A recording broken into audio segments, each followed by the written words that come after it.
Okay. So Let's start the meeting. I'm gonna call it to order. And we call to order at what time? 109. 109. 109. Okay, let's call it. And first thing we do is pledge allegiance to the flag. Pledge allegiance to the flag of the United States of America and to the republic for which it stands, one nation, under God, indivisible, with liberty and justice for all. Okay. We don't have any public input. No. And you can't approve the minutes because you don't have a quorum right now. Okay. But you can go back to that if James gets here before we finish our discussions. Yeah, so he's supposed to be on about 1:30, I think, right? That's what he said. Yeah. Okay, so we'll go back to that. We can't have election of officers You right can't have that either. No. now, so we'll postpone that. But we can do the performance review. Sure. So why don't we go to that, and we'll come back to the other two items, to the approval of the minutes and that. So let's take a look at the performance review. Yep. So I'll kick it off and just understand that all three of the plans, the police, the town, and the LoSAP, when I talk about performance and asset allocation, we're talking about the same for all three. So there's three things I'm going to focus on today. One is I'll talk about 2020 and what occurred. Then I'll talk about the portfolio specifically, and I'll give you the 2021 outlook and the positioning that we feel is appropriate for the portfolio. So starting off 2020, you can't really talk about 2020 without talking about the big elephant in the room, COVID. And we all, I think, can understand. How you doing? Very good. Can you send me the link for the meeting, because I'm gonna do it from in there? Oh, okay. Yeah. Or whoever. It's on has the it. agenda. Do you have that, Brad? I'll pull it up and on the email too. It's on this. Yeah, I didn't get a copy of that. I'll email it to you, okay. Matt. Yeah, the link is on here, you're right. Okay, Yeah, but I'll copy the link so you can Okay. just click it in. thank you.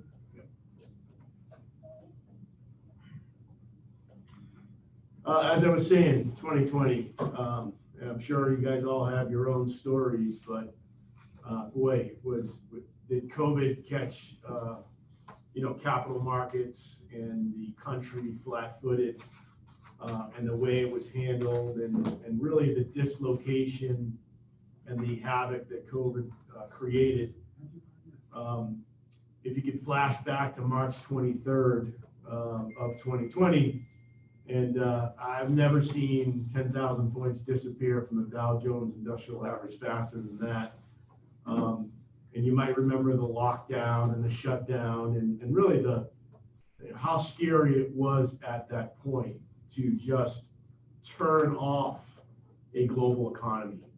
And by turning off a global economy, the repercussions economically and into capital markets that flowed, whether it be money markets, right, which you might remember, Jerome Powell and Mnuchin were money markets broke the buck. And the last time I saw money markets break the buck, the only time I saw that was the financial crisis of 2008.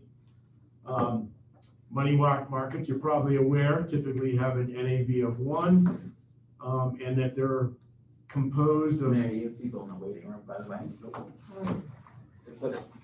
Sorry, Mike. Yep. Okay. What happened? Matt. Admit. The blue one, yep. The other person disappeared, so I don't know if they disappeared or we booted them. Here's Matt. Can you hear us, Matt?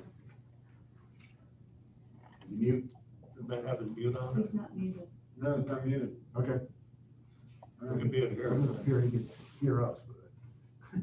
Okay, so when I talk about the dislocation or the chaos that COVID created, it wasn't just the obvious thing, being the S&P 500. It was the safest, most liquid asset in the world, money markets. And, like I said, there's George.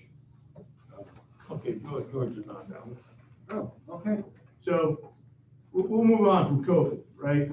And you guys have all heard about this V-shaped recovery. Because the reality is when you turn off a global economy, pause, and then turn it back on, some of the realities of 2020, we're on pace for record GDP numbers north of 5%, GDP numbers that we haven't seen in a long time. Most of the economic indicators have not just been to the upside, but you have things like car and truck sales up triple digit. I mean, economic numbers that are mind-blowing. Banks. So we manage the pension for Essex Bank and Waterbury Teachers Federal Credit Union. 2020 brought record deposits. Those banks, they have more, the landscaper, the generator, try to get a generator from your home right now. Okay, they're not on the shelves. The electrician is so busy he can't get to your house. I mean, it's just been, this whole V-shaped phenomenon has just been off and on. I mentioned Dick's. Go to Dick's and look at the sporting section, and half of the shelves are empty. The economy in 2020, we all learned to continue to buy goods and services and continue to buy them, at an extremely high level. So COVID led to the V-shaped recovery. We've also had unprecedented, and we're going to continue to have unprecedented support from the Federal Reserve. And this is not just in monetary support, but also fiscal support, also known as helicopter money. The amount of money that has been thrown from our Fed is way bigger than what happened in 2008. We still have, people are asking, why is the market up now? The market understands that there's another $2 trillion coming at it. And it's not just the monetary, it's real dollars being thrown at the economy. I've been in the business, I'm coming up on 25 years of managing client money and being involved with pensions. I can't wait for the time when the Federal Reserve isn't bailing everybody out, because you can see the mountain of debt that our country has accumulated. That's never happening ever again, buddy. Yeah, well, that would be good. It would be nice for the bond market to stand on its own 2 feet. It would be nice for the equity markets to stand on their own 2 feet. And the old saying of "don't fight the Fed."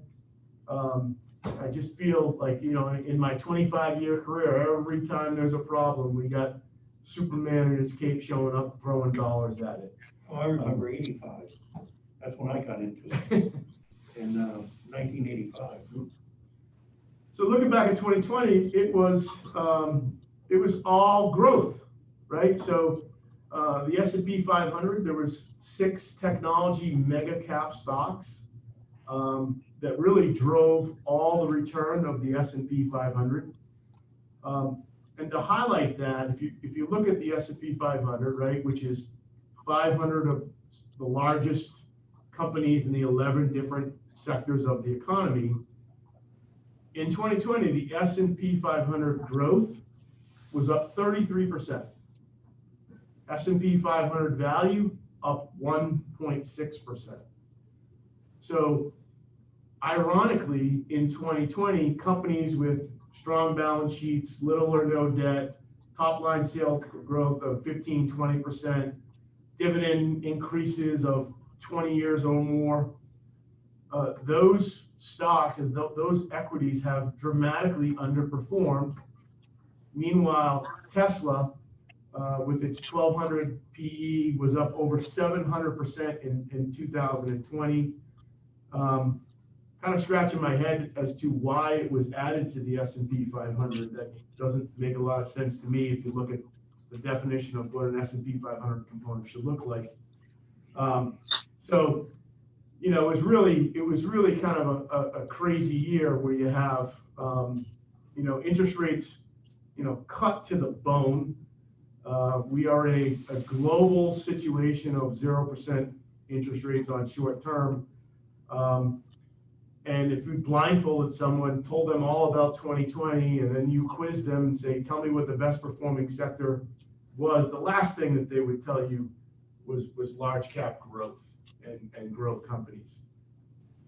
So that's kind of a reflection on 2020. We'll talk about the portfolio now. After in 2019, Just one thing, what some of the stuff I've been reading too is if interest rates stay about where they are in the 10-year paper, about 1%, 1.1, 1.11, we're okay. But if it moves up to 1.4, 1.5, going over 2. But if it gets up there, it could be a real negative for equities. I'm going to talk about that, yeah, because that's actually one of the calls by Morgan Stanley. So after a year, the pension plans in 2019 were up 16.49%. In 2020, it was up 9.3%. You know, we had growth managers up 45%. We had large cap managers up 24%. Small cap managers up 16%. Our international managers did well, except for emerging market. So on the equity side, if we were all equity, it's actually interesting. If we had been all equity since 2002, we would have knocked the cover off of the ball as it relates to the actuarial rate of return. Of course, that isn't how the world works. We are not just short in fixed income in the portfolio, we are very short. The 3 different components within our fixed income portfolio, the ultra short was up 1.45%. The short-term piece of the fixed income was up 3.97%. And our generic US fixed income, a little longer duration, was up 5.48. So, you know, if you look back, you know, the returns, because we did have a growth component, but it did not compare to, let's say, the S&P 500, which was up 16%. But you got to take a step back and understand that there's really 7 stocks that drove all of that return. The outlook for 2021 and the positioning, Ed, and these are conversations we can have if anyone wants to chirp in. In 2021, Morgan Stanley has high conviction we're going to see inflation. And the inflation has somewhat been enhanced by the one-party control now, and that the Federal Reserve is going to stimulate, and it's going to be the monetary helicopter money, and that, you know, Morgan Stanley has fairly high conviction. Now, modest inflation is good. Some inflation is okay. You know, what, you know, keeps some people awake at night is hyperinflation, and we could see hyperinflation in, you know, God willing, COVID's over, in travel and leisure and hotels. There's going to be a lot of demand for services that, you know, basically had its, you know, arms around its neck for a long period of time. Like they're looking at that for the second half of the year, if we get to a certain level on the vaccinations, you know, to hit that magic number. The vaccine and COVID and, you know, all of the ways the ball could bounce differently would obviously have a huge effect on whether or not that plays out.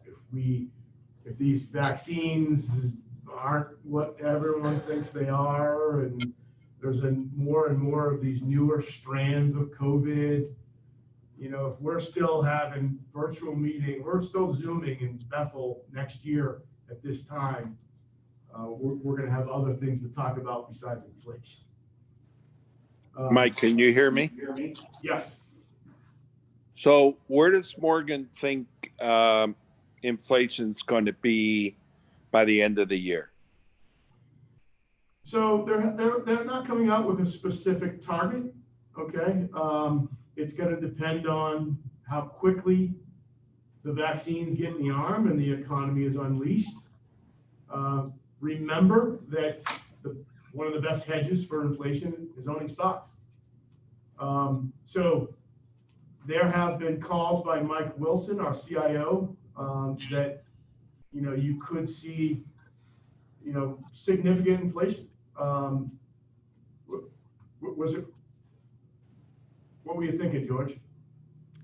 No, because what I've been reading and hearing is that the Fed is likely to talk about inflation in terms of range, and that they're potentially could be looking up to 3% before they even consider taking any action, right? Yep. That's been bantied around, in part, I think, in anticipation that we may end up with an inflationary period as we come out of this pandemic. And, that the number one cure for inflation is to raise rates. That's the first thing that they do, right? So it's a question of how severe do the economists and the people that be over at your shop think that we're going to see in terms of the growth rate of inflation over the next 12 months, right? The second thing I was going to talk about, George, is the Morgan Stanley has high conviction interest rates go higher. And it's not the short end, it's not the Fed funds, what the Federal Reserve controls. The Federal Reserve, nobody controls the yield on the 10-year. And, there are predictions, or the call is that by Mike Wilson is the yield on the 10-year is going over 2, which, he also continues to say that the most mispriced asset in the world right now is the 10-year Treasury. And you guys understand how when the Treasury prices fall, the yield goes up, and that the potential, just the changes that are coming to the economy if the Treasury on the 10-year does get north of 2. And then, George, if inflation, that's right, interest rates rising, so the Fed really has backed themselves into a corner, haven't they? By allowing 16 years of, let's call it 0% interest rates, even though it's not quite that. But, how do you start raising rates? We're still in COVID. How do you start raising rates if unemployment is north of 6%? How do you start raising rates, if there's another lockdown? So it's going to be difficult to maneuver. Now, as you know, George, right, we're well positioned for rising interest rates. We've kind of been waiting for that to happen, or expecting that to happen now for a few years, and it hasn't. So if stocks are the ultimate hedge against inflation, and we are short in our duration, I'd be very nervous owning 7, 10, 15, 20-year fixed income products that are trading at a 15, 20% premium. The existing yield to maturity is below what a money market would pay. I think investors that are, whether they be in their 401k or just kind of foolishly going into generic fixed income products, and they don't understand that the underlying duration has an average of 8, 9, 10, or even more years. And as you guys are probably well aware, I mean, there are century-long fixed income products that are out there. So it's going to be something to, as we head into 2021, I mean, we do have a lot of dry powder with the amount of low duration, high quality fixed income that we have. And we could deploy that at the appropriate time. Yeah, I think from a fixed income standpoint or a rate driven security standpoint, I don't think we have that much of a concern, right? But I think some of this rate changes, as we saw, not all that long ago, I think it was, maybe 12 to 18 months when the Fed began its process of trying to stabilize their balance sheet and bring rates back up to a more normal, shall we call it, because at this, I don't even know if that's historically normal. I don't know that it's recent normal. That had a huge impact on the market. And I know typically we talk about equities being the hedge against rates, but in today's world, I'm not even sure that's true anymore. Well, so you're touching on what's the equity risk premium, right? So if you could get 7% on a CD, okay, which in 1996, when I started at Smith Barney, we had a money market paying 7%. That is correct. The equity risk premium changes dramatically as rates go north of, we were knocking on the door of climbing 3% not that long ago. Right. And you might remember a 1-year CD, you could get 3%, and then COVID came, and we went back down to 0. So you'd think that a slow, well-telegraphed path of rates would be what everybody wants. Yeah. But certainly one of the risks are inflation is just getting, gathering steam, and they're forced to start increasing rates at a pace that nobody sees coming. And at what point does that eat into the equity risk premium, where you're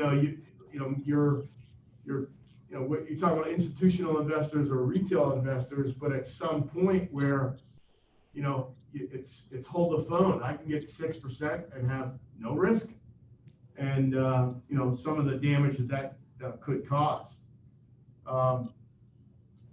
Which brings me to, I'm skipping around here, but point 4 is the dollar should weaken.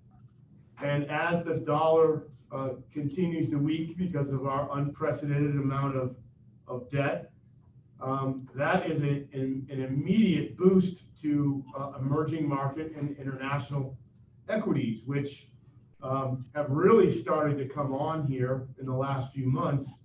And one of Morgan Stanley's high conviction ideas is that international emerging market will outperform domestic. From a valuation perspective, where the S&P is trading 18 times forward earnings, and some of these other countries, Germany, Japan's done really well. Japan was up 30% last year. Asia was up 38% last year. Europe was up 11%. But from a valuation perspective, those stocks are a lot cheaper than ours. And so it's important, international piece of the pie, to the average portfolio, a lot of times can be absent, but it isn't on ours. We think there's going to be a rotation out of, which of these 7 stocks is the next AOL or Yahoo. I don't think it's going to be late 1990 type tech bubble type event, but these mega cap tech stocks have started to underperform, and Morgan Stanley thinks that trend is going to continue, and that there's going to be a rotation into value.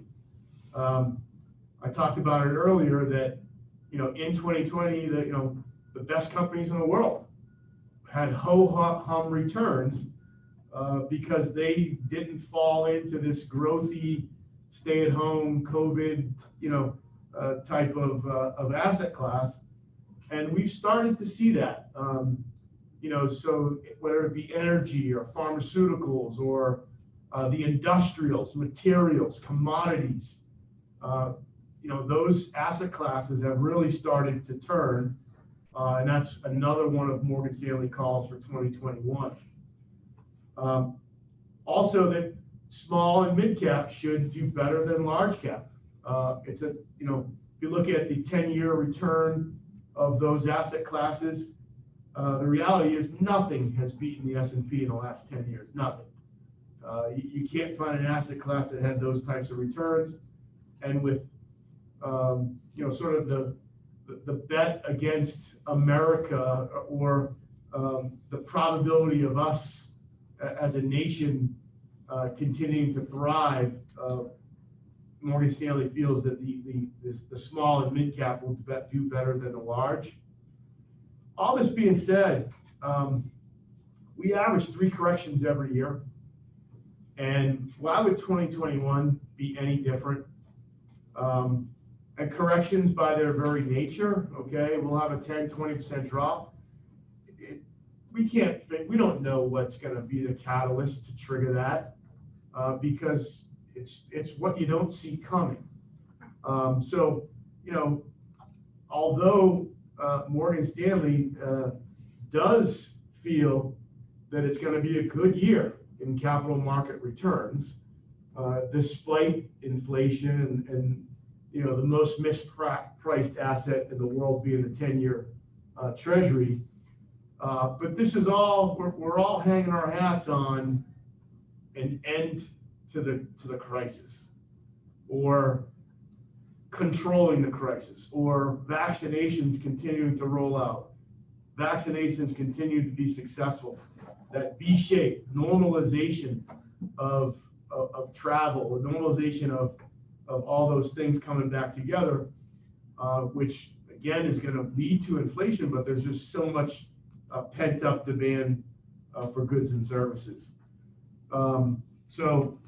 That's kind of a reflection on 2020, a reality of the portfolio and the outlook for 2021, with the asset allocation of all 3 of the plans being the same. I think that the equity, the stock piece is going to be the driver of return once again, and that getting the return that we got out of fixed income in 2020, I think that is going to be a challenge to repeat. But being so short in duration, we're going to have opportunity to make changes as these 6 predictions sort of play themselves out. That's the summary of the investment returns. Any comments from anyone? Any more questions? Mike, how do we do overall in the employees in town in comparison to the actuarial? I think we were above it. Well, so remember the actuarial ends in June, so right. We should cross your fingers the next 6 months that things just stay where we are. We should be above Yeah, it. the last thing you want is something to drop in May or June. Right. Yeah, Right exactly. before the evaluation date. Yeah. But for all last year though, we were above, so 16%. 16%, and our actuarial is what, 7.2, is it? 6. No, it's 6.875. 6.875, right. So we're sizably above it as it goes now. Yeah, the plans are in good shape, Right. mostly. And we're not considering anything at this point, No any change. change or new in the portfolios. Correct. Now, it's hold as we Yep. are now. Hold And the understand the short- underlying managers are making these types of changes, right? So that at a high level, each of the underlying managers is the day-to-day with. Yeah, they're rotating, and they're doing that. But as far as our short position goes, and our We're good there, I short wouldn't be position, we're changing good. that at all. And as far as our equities and the percentages we got in the different equity categories, what you're seeing, at least at this point in time, we shouldn't be doing anything. just letting them work in the background. And just be concerned, as you say, about keeping an eye on the 10-year paper and the direction it's going. Is the stuff I've read is, if it gets over 1.5%, you're getting into a danger territory, you're talking 2 or better. And that could put a sell point on some equities. And then the other thing we worry It about. would be disruptive, that's for sure. Yeah, it would be disruptive, and the thinness of the market as far as what's driving it. However, we might get some rotation in the value here, which would be a good thing. Yep. That would be good news. Yeah. To get away from Tesla driving the market. Yeah, no, I think that having 7 stocks drive 90% of the return, that's the problem. And the rotation of value will fill in, and we should have a solid year. So Mike, what's our current allocation in the mid to small market? Yeah, it's substantial.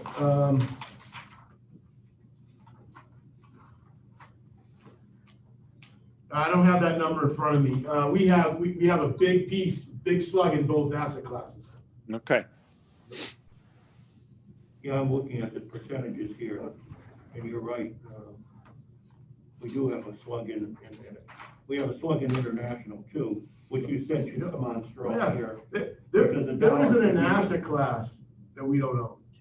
Okay, so, and when we work with Milliman to back into the expected rate of return, right? The smaller cap has a higher volatility, and the mid cap, but there isn't. It's not like we have none of any of the underlying asset classes. We have a position in all of them.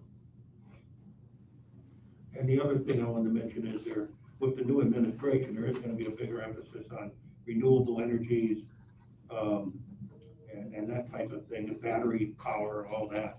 And I would imagine with all this asset allocation we have positions in that. Yep. They do have positions in it. Correct. So we'll have exposure to that end of it. That's really going crazy. The other thing is the social media stocks, and like Roku, and some of those, the streaming stocks. We probably have a position in that as well. Because some of them, like I know Roku has gone up. Well, I was buying it for clients at 90, and now it's 428. And that was just last 6 months ago. So we have exposure to that too.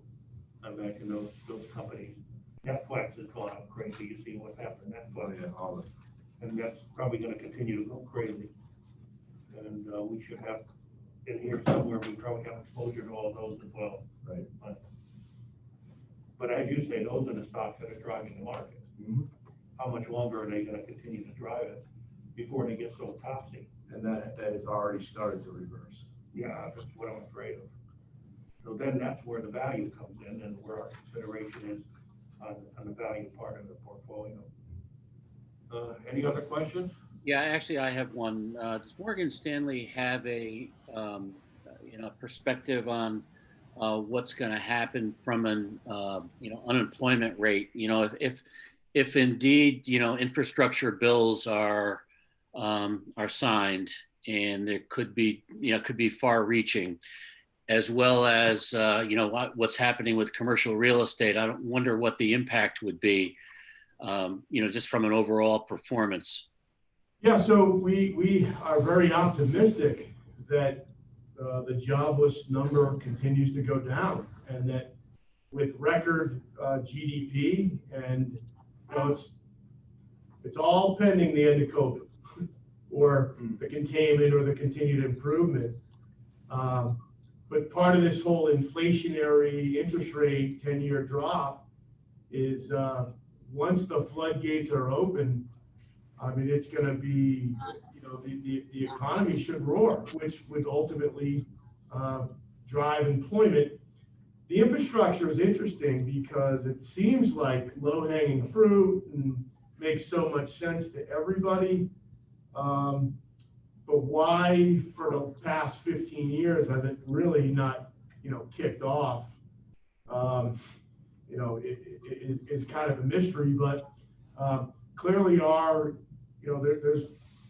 whether it be bridges, roads, airports, I mean, there is a lot of of jobs and a lot of pent up demand, and that sort of theme of replenishing, or, if infrastructure is done in the right way, boy, it could be game changing. Yep.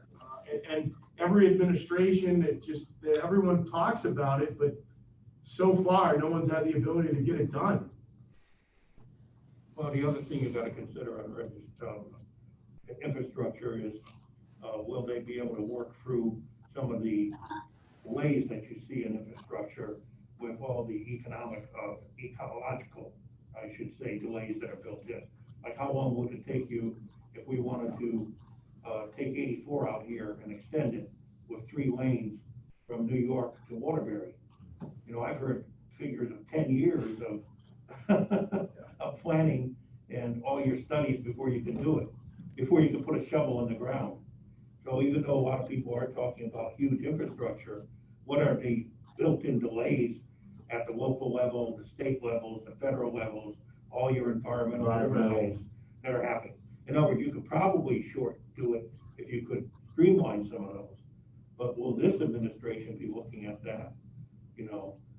Every administration has run into that problem. This administration, I don't think is going to be any different in running into those problems. So I think infrastructure, although it's nice to talk about, say, yeah, we need $1 trillion here or $1 trillion there, realistically, how long would it take for it to get going where it would make a big difference?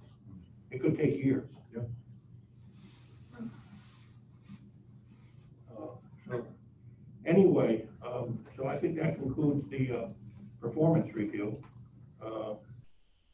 Do you have anything to add as far as the liability? We're on the road to preparing the budgets, and we're gonna follow the ADC, recommended by Michelle last meeting that we had back in November. So everything seems to, there's nothing really going on the controller side at this point. Things are a little quiet. Not quiet from the point of view of the budget, but at least from, insurance and pensions. So. Right, as far as your budget goes and what's coming up. Yeah. So it's really in the spring before you'll know. Oh, yeah. May probably. I don't know if we're gonna continue doing the budget meetings, like we did last year, right through to referendum where the Board of Finance approved it. But, we'll find out soon enough, because I think the executive orders start to expire in February. So if the governor decides to, extend them going forward, then, And we're not. I know there's some towns that are in favor of live referendums or hybrid referendums, but I don't know if it's gonna work here in Bethel. We'll see what happens. And as far as our insurance exposure goes, we're not anticipating anything changing there. No. And But, we'll find out, as we move on through the budget season, they get us the numbers now, so. yeah, and I COVID. mean, in medical insurance, we may see somewhere around a 7% increase, 7.5%. That's on the medical itself, and then the vision and the dental, those percentages won't be as high. So the rate may be a little bit less than 7.5%, and maybe more like 7%. And we haven't seen any big effect on COVID on that. No. So it's kind of a non-entity there as far as that effect. Right. Okay. I think what we're gonna do is we're gonna get back to what we skipped, and that was the approval of the minutes from the last meeting. And we have the minutes. Do I have a motion to approve the minutes of the previous meeting as presented? Motion to approve. I have a second. I second. Ken just seconded it. So Ken seconded, okay. All in favor? Aye. Aye. Okay. Then the next thing on our agenda is the election of officers for this year. We got to elect our officers for this year. I think the first one would be chairman, right? Chairman. So I'm acting chairman right now. You're acting chairman. And I mean, I would be willing to serve as chairman for this coming year. So you need a motion by one of the other two members to, do it. yeah. So. Motion to nominate Ed as chairman? We have a second? I second. Okay, all in favor? Aye. Aye. And then vice chairman? Yeah, I think that's just, the only two positions we need. Yeah. Yep. So vice chairman, I would say, George, would you be willing to fill in that position? I have a dilemma. I'm in the midst of moving and potentially will not be living in Bethel beyond the next couple of weeks. Oh, that's a problem. So I don't think you want to nominate me and then have to do this all over again. Where you going, George? Well, if we can get the lawyers to get their act together, I'm going to Woodland Hills. Woodland Hills? Where's that? Hey, that's right below my cower up on the hill. But it's Stanberry. Yeah, that's just a retirement, Woodland Hills, right? No, it's not a retirement, but it's a. So if you go down towards Staples from McCower Park, and before you get to all of the fire practice station and the dump and everything else, before you get there, you make a left turn. Oh, Woodland Hills, okay. There's right there's a white picket fence. That's Woodland Hills, and it goes all the way up to the top of the hill. Yeah, and no, I that's- know that. Those are big townhouses. Yeah, and that's where, like I said, if the attorneys can get their act together, we should be finished with that. Hopefully in the next few days, but we'll see. George, would you make a recommendation for anybody to be vice chairman? Well, I would recommend anybody else but me. And would you accept? Ken? Can't hear you? I'm sorry, I didn't hear you. Ken, Yes. we're nominating you for vice chairman. And this is my first meeting, really, the first full meeting. That doesn't Who matter. else? That's okay, I'll be running it, so. What are our members so far? You have James, right? Well, James was supposed to James. show up at around 1:30, had a conflict at 1 o'clock. And what's her name, Cosgrove, what's her first name, I forget her first, she's never attended a meeting, I don't think, since she was appointed, Yeah, and that's a couple of years. but James has at least attended and knows what's going on. We could just I nominate James as vice chairman. What he gets for not being here, right? Do we have a second on that? Who's gonna second it? Ken, would you want to second it? I'll second that. Okay, all in favor? Aye. No, you just. I think Ken seconded the minutes approval. He wasn't at the last meeting as a member, so he has to abstain from that vote. Oh, that's So I can right, second it. So, he was on, but he wasn't appointed until the yeah, night, board of selectmen meeting. Okay, so that's a Right. point of reference there. Yeah. Yeah, Robert's Rules of Order.